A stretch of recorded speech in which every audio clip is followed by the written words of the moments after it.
malaikat Jibril berkata kepada Nabi Muhammad, barang siapa yang bertemu dengan Ramadan namun tidak mendapat pengampunan Allah, maka dia akan dicampakkan ke dalam neraka dan ia dijauhkan daripada rahmat Allah, bermaksud syurga Allah, jauh daripada syurga Allah.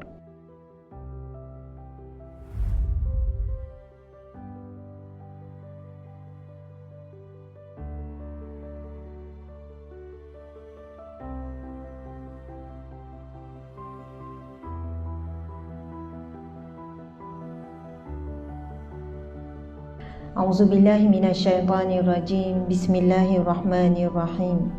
Assalamualaikum warahmatullahi wabarakatuh. Nabi SAW ketika naik satu mimbar, Nabi ulang 3 kali amin. Amin, amin, amin. Kemudian setelah selesai Nabi khutbah, sahabat bertanya, ya Rasulullah, kenapa kamu sebut amin, amin tadi? Tak ada apa-apa, sebut amin, amin, amin. Kemudian Rasulullah pun bercerita, sebentar tadi Jibril datang kepadaku. Lalu Jibril berkata kepadaku, barang siapa yang bertemu dengan Ramadan tetapi tidak mendapat keampunan Allah, maka dia akan dicampakkan ke dalam neraka. Lalu malaikat, dan dia jauh daripada rahmat dan pengampunan Allah. Malaikat Jibril kata, lalu malaikat Jibril minta Nabi Muhammad, wahai Muhammad, katakanlah amin. Lalu Nabi Muhammad pun kata amin. Subhanallah.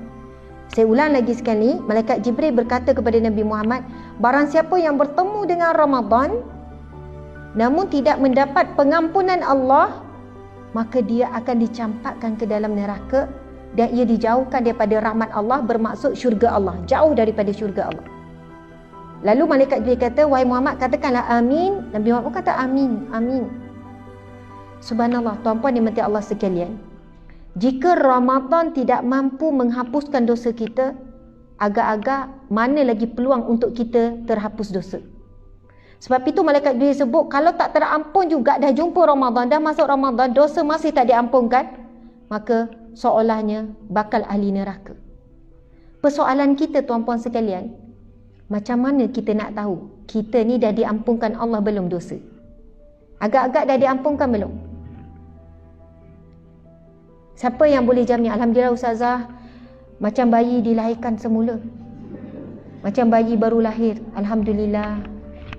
Rasa macam berjalan pun macam atas angin je, tak pijak tanah. Siapa di sini kan boleh jamin rasa dosa dia dah diampunkan semua? Tak ada manusia boleh jamin, tak ada. Tapi ada tanda-tanda, ciri-ciri taubat seseorang itu diterima. Ada ciri-ciri dia telah diampunkan oleh Allah. Kan bulan Ramadan ini dah disebut di dalam hadis Nabi SAW, man qama Ramadan, man shama Ramadan, siapa yang menghidupkan Ramadan imanan wahtisaban, dengan keimanan, dengan menyerah diri, dengan bersungguh-sungguh, ghufira lahu ma taqaddama min zambi, akan diampunkan segala dosanya yang dahulu. Subhanallah. Saya tanya perempuan, perempuan rasa agak-agak dosa paling banyak dosa apa? Okey, bagi dosa perempuan, kita orang lelaki jawab. Agak-agak orang perempuan dosa apa yang banyak? Cepat orang lelaki. Ni masa dia nak mengata. Membawang. Maksudnya potong bawang masak. Masya Allah. Itu membawang pahala. Masak membawang tu. Ataupun maksud encik membawang apa? Ngumpet. Ya, ngumpet. Mengumpat. Masya Allah. Menghalia tak ada? Mencili. Okey. Mengumpat. Memang orang perempuan kuat mengumpat. Orang lelaki tak? Mana lebih dahsyat, lelaki ke perempuan? Macam ijma' ulama' tu. Kesian orang lelaki. Dah lah nampak muka macam suci-suci baka ni. Rasa macam tak ngumpat ni kan? Itulah, Masya Allah. Perempuan pun suci juga ni. Subhanallah. Okey, mengumpat lagi apa lagi? Dosa perempuan. Mudahnya perempuan, dosa apa? Derhaka suami. Betul lah tu kan? Lawan suami, sakitkan hati suami. Lepas tu suami sakitkan hati isteri, berdosa tak?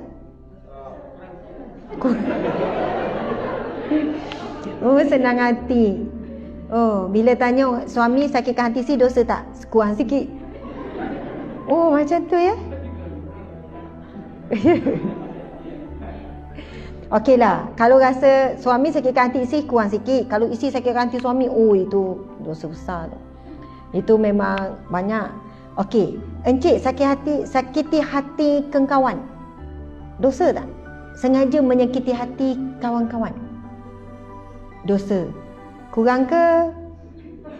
Dosa ke? Tengoklah beratnya sakit. Sebenarnya menyakiti hati sesiapa pun dosa dengan sengaja. Siapa pun. Subhanallah, kadang kan ramai suami dia tak jaga sangat hati isteri tapi jaga hati kawan. Okey, sabar, buat bertenang. Sedangkan menyakiti hati orang yang paling dekat, orang yang paling banyak baktinya kepada kita, yang banyak berkorban, lagi tinggi dosa dia. Subhanallah. Tuan-tuan kan, kalau tuan-tuan tak boleh. Sekiranya ada seorang lelaki sakit, terlantar, kena pakai pampers. Agak-agak ada tak kawan nak salingkan pampers lelaki tu? Ada tak kawan-kawan datang? Nurse. Cari nurse. Tapi isteri akan sanggup. Betul tak? Isteri akan jaga. Busuk ke apa, nak marah dulu suami macam mana pun, isteri itulah akan suap, akan jaga. Kawan datang sekali je bawa buah apple. Kawan akan datang sekali je, ziarah kali pertama. Lepas tu kali kedua bila dah meninggal. Tapi yang jaga susah payah akan bersama betul-betul isteri, anak-anak tu. Walaupun anak-anak tu kita tak bagi kasih sayang, dia tetap akan jaga. Tapi ramai yang mengutamakan kawan, jaga hati sungguh. Kawan-kawan bergaluh cakap, simpan, rasa dalam hati tu simpan, tapi dengan pasangan lepas semua. Kau dekat pejabat ramai mana? Benda ni kan tuan-puan sekalian, apa kaitan dengan Ramadan? Ramadan adalah satu bentuk ibadah yang mana tak nampak, tapi Allah nampak. Adakah kita boleh nampak orang tu berjalan? Orang tu puasa tu. Macam mana kau tahu? Nampak dahi tahu puasa. Kalau duk rasa dahi. Tak, solat nampak tak? Nampak. Sedekah nampak? Nampak. Kalau bagi sedekah nampak. Kalau haji nampak. Zakat nampak. Zikir pun nampak. Subhanallah. Boleh nampak. Boleh dengar. Puasa boleh nampak tak? Kita kalau puasa sunat, kita tak boleh tahu orang tu sedang ibadah apa puasa. Macam mana tahu? Boleh nampak. Tak, orang puasa ni tak nampak. Sebab dia meninggalkan makan, minum dan nafsunya kerana Allah. Sebab itu para ahli ulama bincang, puasa adalah satu ibadah yang paling selamat daripada riak. Sebab tak nampak. Dan kalau kita nyombong pun, alhamdulillah hari ni saya puasa. Yang lain macam kau seorang, satu dunia puasa tau. Maksudnya ibadah yang tak nampak biasa je, tapi sedang buat ibadah setiap saat. Dia ibadah yang mana kita memang buat kerana nak sembahkan kepada Allah. Kalau tuan kan masuk dalam bilik air, lepas tu minum air Pepsi, air pahit besi. Ada orang nampak tak? Tak ada. Lepas tu keluar buat macam tak nak apa. Pun boleh sebab orang tak nampak. Subhanallah. Sebab itu orang yang memahami roh bulan Ramadan puasa ni untuk disembahkan kepada Allah, dia akan sentiasa jaga diri dia dan akhlak dia, kualiti diri dia walaupun di mana saja. Contoh yang lain kan, seorang isteri ni datang ngadu pada saya masalah suami. Lepas tu kan isteri kata, Ustazah, ni suami saya ni yang saya minta Ustazah panggil je. Okey encik, macam mana ni? Saya dah dengar masalah isteri sekian-sekian. Lepas tu isteri kata, Ustazah kat pejabat orang kata dia rajin. Memang Ustazah, saya kalau saya tak ada kat pejabat tu, tutup pejabat. Oh, suami ni jangan. Tapi kat rumah terbalik Ustazah. Dah saya dah penat kerja kat pejabat, kat rumah rehat lah. Saya kata, encik kalau encik rajin kat pejabat, encik kena berganda lagi rajin dekat rumah. Lepas tu ada yang lain pula, Ustazah kat pejabat dia orang kata suami saya ni periang. Memang betul, saya periang. Kalau saya tak ada sunyi pejabat tu. Tapi kat rumah dia muka ketat. Isteri garang. Aduh, isteri menakutkan. Sebenarnya kan kita kena betul-betul sedar hakikat ni. Saya pun belajar dan cuba selalu ubah diri saya sebab kadang-kadang kalah. Sebab apa? Masya Allah. Nabi bersabda, khairukum li ahli wa ana khairukum li ahli. Yang terbaik di kalangan kamu, orang yang paling baik di kalangan kamu, yang terbaik akhlak, yang terbaik iman, yang paling sempurna iman, Nabi sebut, adalah orang yang paling baik dengan ahli keluarganya. Dan akulah orang yang paling baik dengan ahli keluarga. Wahai para wanita sekalian, kita kat pejabat 8 jam boleh muka manis, belum tentu kat rumah sejam boleh kekal manis.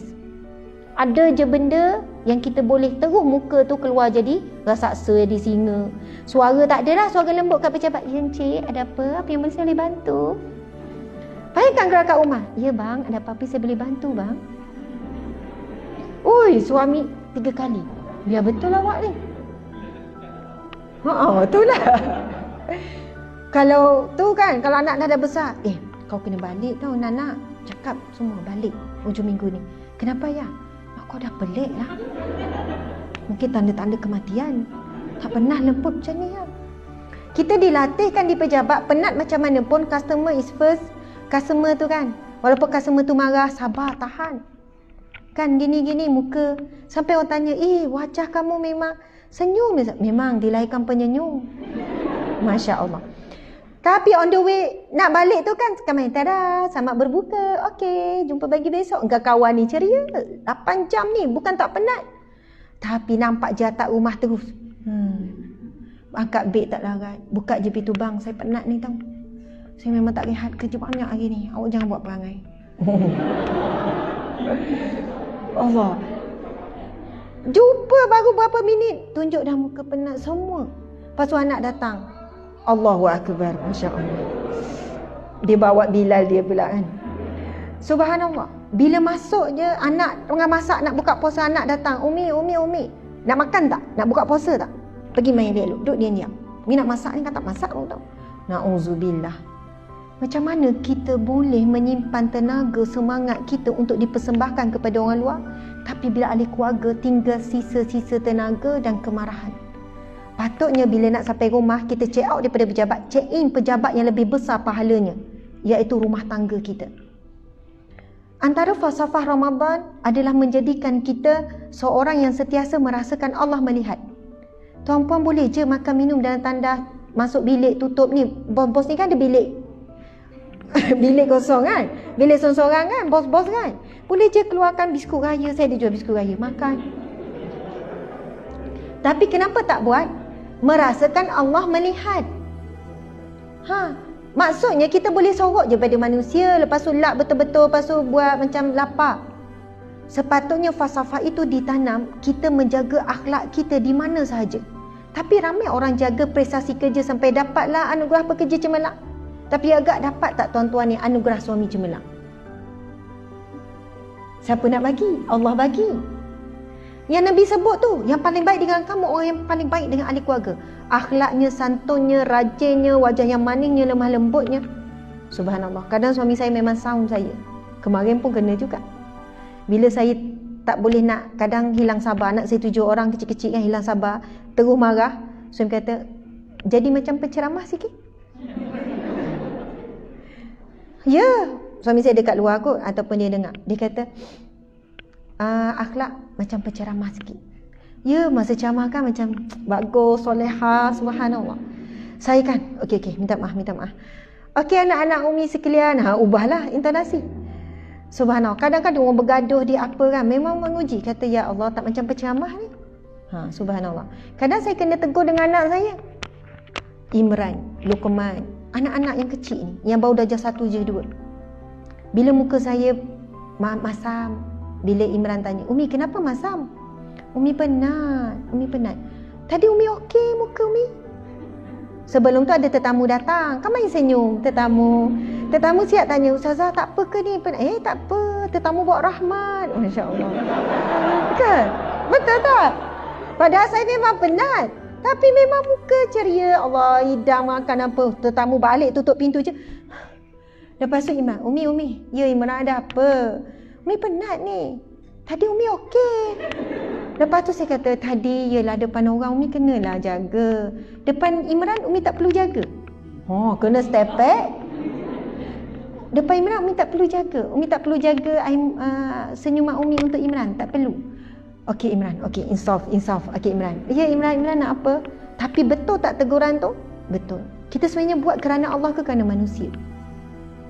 Kerana manusia. Kalau buat kerana Allah, sedangkan Nabi kata, Nabi sebut, jangan kamu meremehkan perbuatan yang baik walaupun dengan berwajah manis. Dan sahabat kata, aku tak pernah jumpa Rasulullah melainkan wajah Rasulullah sentiasa manis. Walaupun Rasulullah tengah sedih, tengah marah, tengah duka cita, jaga air muka. Tuan-tuan, puan-puan, jaga air muka dengan suami, dengan isteri, dengan anak-anak, berganda pahala berbanding jaga air muka dengan orang luar. Subhanallah. Isteri-isteri sekalian, jujur dengan saya. Contoh anak tumpahkan air atas kapet, air Milo pula tu. Marah tak? Ha? Oh, saya rasa, saya tak tahulah, mungkin memang tak marah, memang it's okay, don't worry. Oh, tak adalah misi. Ya Allah, kan cubit, mungkin cubit kan Umi dah cakap ni kat dapur kenapa bawa kat sini ni orang bawa. Dah lah tak kapet. Ya Allah, nak bersihkan dah lah kapet tu warna cerah baru beli semalam. Oh, lagilah. Yelah, lepas tu raya, lepas pada tu kan, ini hari raya, anak tu pakai air, kita akan marah. Tiba-tiba datanglah tetamu, bawa anak sebaya anak kita, tumpahkan air juga, marah tak? Oh, tak ada. Masa tu kan, tak apa, it's okay, nama pun budak-budak, it's okay. Jangan dimarahnya budak-budak, it's okay. Ya Allah, tetamu tu kagum tau tetamu. Ya Allah, sabarnya. It's okay, nama pun budak. Lepas tu pergi ambil kain lap dengan lemah lembut. Anak ni kan perhati ya mak ni. Tadi cara sukses kan macam malaikat pula mak . Nak sebutnya kita ni sabar dengan orang luar jauh lebih mudah berbanding sabar dengan ahli keluarga. Betul atau tidak? Isteri-isteri ya, mudah je panah nak marah dengan suami, dengan anak. Subhanallah, tapi dengan anak sendiri tak boleh nak tahan, dengan suami sendiri, dengan suami orang lain okey. Kan dengan ni suami orang lain ni kan main lagi. Assalamualaikum encik. Okey encik, saya kat encik hari ni. Kan main lagi. Tapi dengan suami ada puji. Ada tanya khabar tak? Apa khabar encik suami? Masya-Allah. Sekian, wabillahi taufiq wal hidayah. Assalamualaikum warahmatullahi wabarakatuh. Terima kasih yang tengok di live FB dan juga IG. Alhamdulillah. Subhanallah.